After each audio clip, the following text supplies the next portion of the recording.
Hello बच्चों, the question says that a wire of length L is moved with a constant velocity v in a magnetic field. A potential difference appears across the two ends. देखिए कुछ option यहाँ पे दे रखा है, तो इसका लिखते हैं की concept.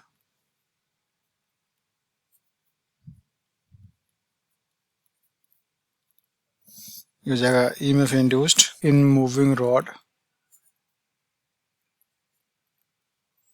inside magnetic field. Okay, तो ये बन जाएगा simply equals v cross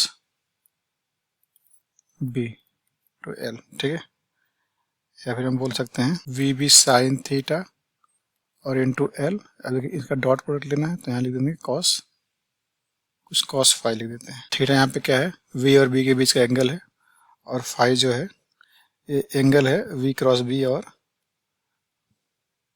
L के बीच का.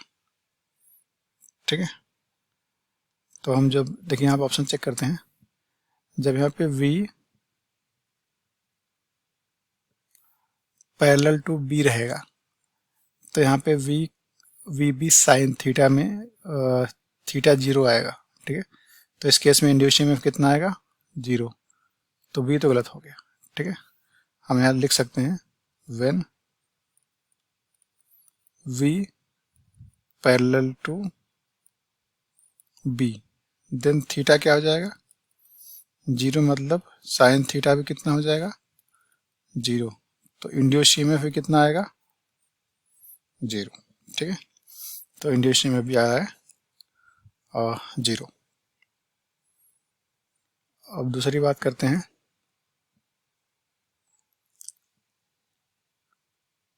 L पैरेलल टू बी अगर लेते हैं, हम यहाँ बोल सकते हैं कि व्हेन V जो है पैरेलल टू L रहे और क्या रहे, L पैरेलल टू B रहे. ठीक है, तो इस केस में फाई कितना आ जाएगा, 90 डिग्री. देखिए यहाँ पे V पैरेलल टू L होगा और यहाँ पे L पैरेलल टू B रहेगा, तो फाई आएगा 90 डिग्री. तो इस केस में भी क्या आएगा, देन यहाँ पे cos फाई 90 cos 90 0.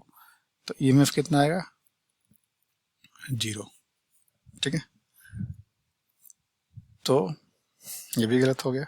अब पहला चेक करते हैं, एंड व्हेन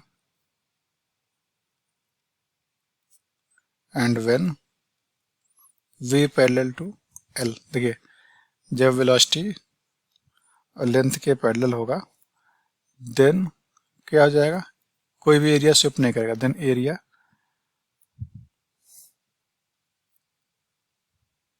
शिफ्ट बाय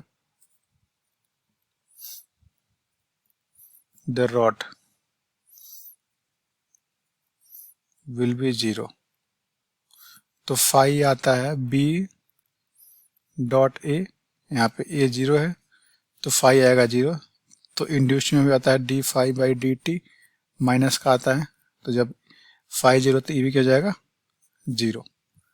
तो ये भी नहीं है. ठीक है, तो देखिए ऑप्शन क्या होगा, नन ऑफ दीज.